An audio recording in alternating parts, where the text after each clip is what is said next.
Balancing of chemical equation. और आपको ये पता लग गया कि हम लोग केमिकल इक्वेशंस को बैलेंस क्यों कर रहे हैं, to satisfy law of conservation of mass, law of conservation of mass. और इसका मतलब ये हुआ कि number of atoms of each element must be equal in reactant and product. इसका मतलब क्या हो गया कि कोई भी एलिमेंट, जैसे अभी हम लोग एक इक्वेशन ले रहे हैं यहाँ पे, आपकी बुक में जो पहला इक्वेशन इन्होंने बैलेंस करने के लिए दिया हुआ है वो है Fe plus H2O gives Fe3O4 plus hydrogen, यही है। हाँ, तो इसका मतलब ये हुआ लॉ ऑफ कंजर्वेशन ऑफ मास जो इस पे सेटिस्फाई करने वाला है, मतलब इस इक्वेशन पे, इस इक्वेशन को बैलेंस करने के लिए जो हम लोग लगाने वाले हैं, हमारे लिए इम्पॉर्टेंट चीज़ क्या है कि नंबर ऑफ एटम्स, क्या, number of atoms of each element must be equal in reactant and product। और अगर किसी रिएक्शन में ये चीज़ पहले से ही दिख रही है, जो कि इससे पहले की जो हमने रिएक्शंस की थी उनमें एक दो जगह पे था ना ऐसा, कि वहाँ पे पहले से ही ऐसा हो रखा था कि जो नंबर ऑफ एटम्स थे किसी एक एलिमेंट के वो सेम हो रखे थे, और सारे ही एलिमेंट्स के साथ अगर ऐसा हो रखा है तो वो पहले से ही बैलेंस्ड है। बट यहाँ पे अगर आप देखोगे तो यहाँ पे देखो, यहाँ पे आयरन कितना है, यहाँ पे रिएक्टेंट तो ये हो गया, रिएक्टेंट में आयरन कितना है 1, और यहाँ पे आयरन कितना है 3। तो इसका मतलब ये रिएक्शन स्केलेटल इक्वेशन है। इसको क्या बोलेंगे हम लोग, स्केलेटल। जो भी अनबैलेंस्ड रिएक्शंस होती है उसको क्या बोलते हैं हम लोग, स्केलेटल इक्वेशन बोलते हैं। और हम लोग इसको क्या करेंगे, हम लोग इसको बैलेंस करेंगे। तो हम लोग सबसे पहले काम कहाँ से स्टार्ट करेंगे, सबसे पहला काम आपको ये करना है कि जितने भी एलिमेंट या फिर कंपाउंड यहाँ पे लिखे हुए हैं उन सबको आप किस में डाल दोगे, एक बॉक्स में डाल दोगे।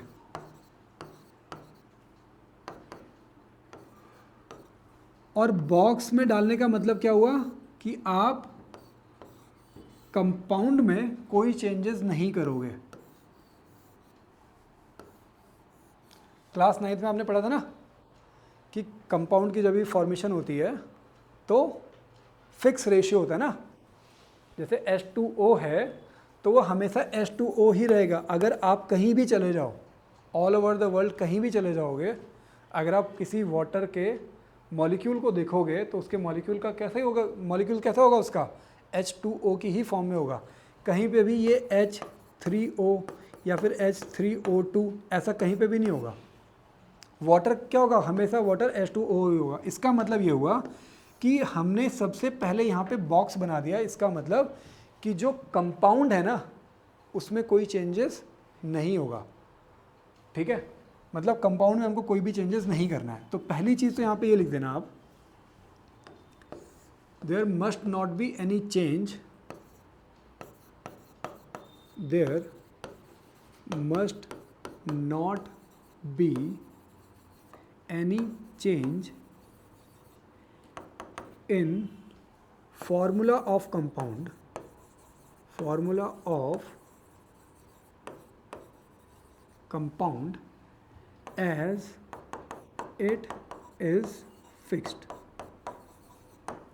क्योंकि हमने क्लास 9 में क्या पढ़ा था कि कोई भी कंपाउंड की जब फॉर्मेशन होती है तो वो एक फिक्स्ड प्रोपोर्शन में होती है। याद आ रही है, सेंटेंस याद आ रहा है? तो उसी वजह से हम लोग सबसे पहले तो जब भी हम लोग बैलेंसिंग करनी होती है, सबसे पहले हम लोग काम क्या कर दिया, हमने इसको बॉक्स में डाल दिया उसमें हम लोग कोई चेंजेस नहीं करेंगे। तो फर्स्ट पॉइंट ये है। दूसरा पॉइंट ये है कि हम लोग बैलेंसिंग करना स्टार्ट कहाँ से करें। ठीक है, तो सबसे पहले वो कंपाउंड हम लोग सेलेक्ट करेंगे। Select the compound, select compound, select compound which has highest number of atoms। क्या? highest number of atoms। तो अब आप मुझे बताओ हाईएस्ट नंबर ऑफ एटम्स कहाँ पे हैं इसमें? किसमें? कंपाउंड बोला मैंने, कंपाउंड बोला मैंने। कंपाउंड कौन सा है? Fe3O4। ये है पूरा कंपाउंड जिसमें हाईएस्ट, क्योंकि इसमें कितने नंबर ऑफ एटम्स हैं? इसमें 7 है। अच्छा, इसमें कितने? 3 हैं, इसमें 1, इसमें 2, तो हाईएस्ट किसमें है? 7। समझ में आ रहा है? तो इसका मतलब हम लोग स्टार्ट कहाँ से करेंगे?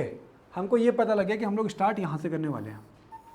नाउ अब दूसरी चीज़ है कि इसमें भी जो एटम्स हैं वो डिफरेंट डिफरेंट है।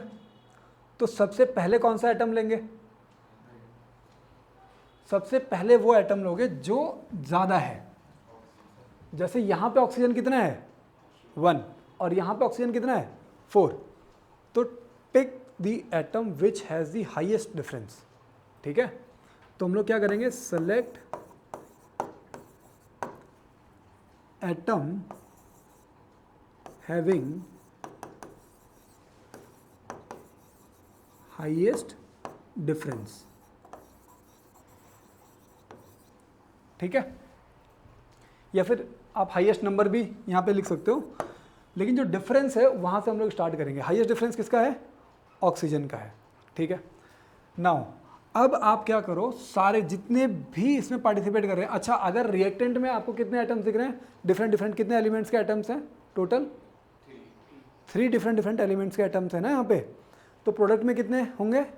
वही 3 ही होंगे, कोई नया एलिमेंट नहीं आएगा। ठीक है, इसका मतलब सबसे पहले इनकी एक लिस्ट बना लो।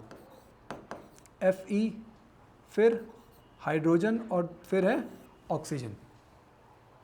ठीक है, यहाँ पे हम लोग लिख रहे हैं रिएक्टेंट में क्या है, और यहाँ पे लिख रहे हैं प्रोडक्ट में क्या है। रिएक्टेंट में पहले कितने एटम्स हैं? Fe के 1, हाइड्रोजन के कितने?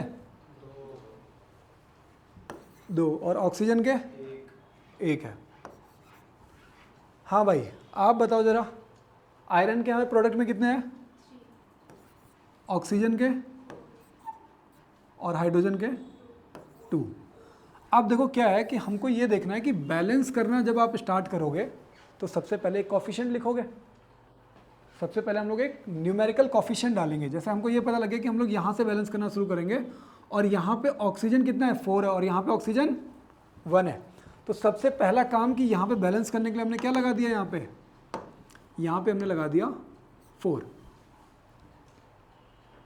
समझ में आ रहा है अभी? ना अब मुझे ये बताओ कि रिएक्टेंट में ऑक्सीजन अब कितने हो गए? 8 हो गए। ऑक्सीजन 4 है।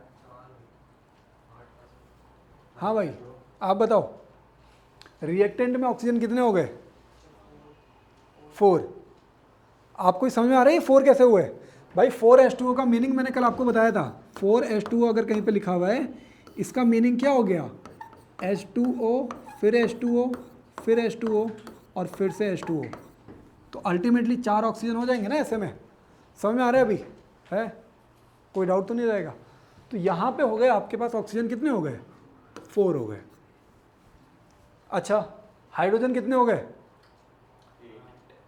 हाइड्रोजन 8 हो जाएंगे ना। 4 2 जा 8, 2 2 2 और 2 कितने हो गए? 8 हो गया। हाइड्रोजन 8 हो गया। आयरन कितने है अभी भी? हाइड्रोजन अभी भी, मतलब आयरन अभी भी 1 है। अच्छा, प्रोडक्ट में कोई चेंजेस किए हमने अभी तक? तो जब हमने फर्स्ट अटेम्प्ट किया, तो फर्स्ट अटेम्प्ट करने के बाद हमारा प्रोडक्ट में कोई चेंजेस नहीं आया अभी। बट हमें एक चीज़ मिल गई है। क्या? सॉरी, ऑक्सीजन, ये 2 यहाँ पे किसने बोला था प्रोडक्ट में? ऑक्सीजन 2, सॉरी,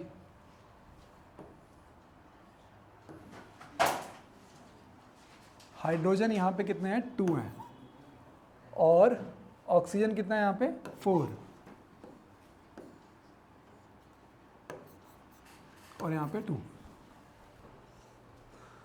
किसी ने यहाँ पे ऑब्जर्व भी नहीं किया इस चीज़ को, है? फटाफट आगे चलते जा रहे थे। किसने, अच्छा किसी ने बताया था, मैंने किसी से पूछा था, ये किसी से आपसे पूछा था ना? अच्छा ऐसा हुआ था क्या, है? ऐसा हो सकता है, चलो ठीक है। हाँ तो अच्छा ये समझ में आ गया कि फर्स्ट अटेम्प्ट में क्योंकि हमने प्रोडक्ट में कोई चेंजेस नहीं किए हैं तो वो रिमेन सेम। अब आप ये देखो कि अभी सबसे ज़्यादा डिफरेंस कहाँ पे आ रहा है भाई, यहाँ पे ये हाइड्रोजन कितने हैं, 8, और यहाँ पे हाइड्रोजन कितने हैं, 2।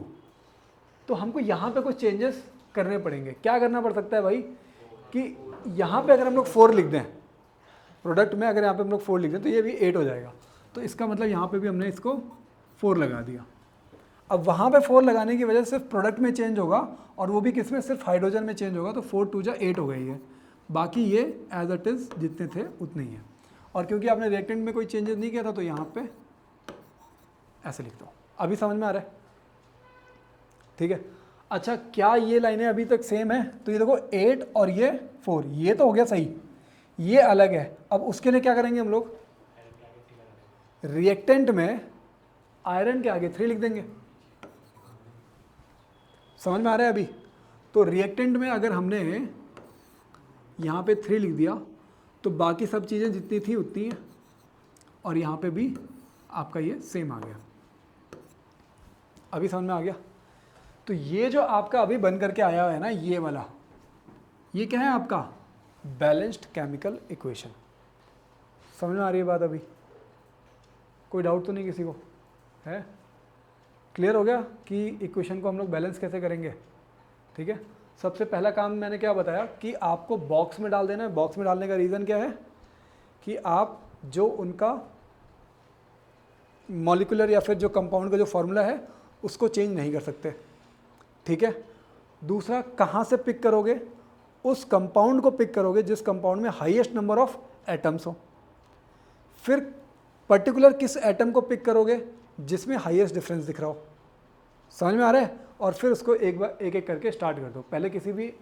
पहले उसको उस एटम को ले लिया, उसके बाद फिर जो वो आपको डिफरेंस ज़्यादा जहाँ पे मिल रहा होगा उसको बैलेंस करते हुए चलोगे, ठीक है? अच्छा बुक में ना अलग अलग स्टेप्स में करके दे रखा है, मैंने उस सारे को एक साथ एक टेबल में करके दे दिया आपको, ठीक है? टेबल के हिसाब से करोगे। अच्छा अगर पेपर में आएगा करने के लिए, बैलेंस करने के लिए, तो ना आपको टेबल की ज़रूरत है और ना आपको स्टेप में डालने की ज़रूरत है। आपको सिर्फ वहाँ पे बैलेंस इक्वेशन लिखने की ज़रूरत है। 1 मार्क्स का होगा, अगर कोई बैलेंस करने के लिए आएगा तो 1 मार्क्स का होगा कि राइट द बैलेंस इक्वेशन, और उसमें आपको ये 2 4 ऐसी चीज़ें वहाँ पे राइट डाउन करनी पड़ेंगी। 1 नंबर का आता है वो, ठीक है ना? तो वहाँ पे टेबल या फिर अलग अलग स्टेप्स बनाने की ज़रूरत नहीं है। अगर आपके दिमाग में तुरंत स्ट्राइक हो जा रहा है कि यहाँ पे ऐसे करके बैलेंस कर सकता हूँ तो कर सकते हो आप, ठीक है? क्लियर हो रहा है अभी? आगे बढ़ते हैं जरा।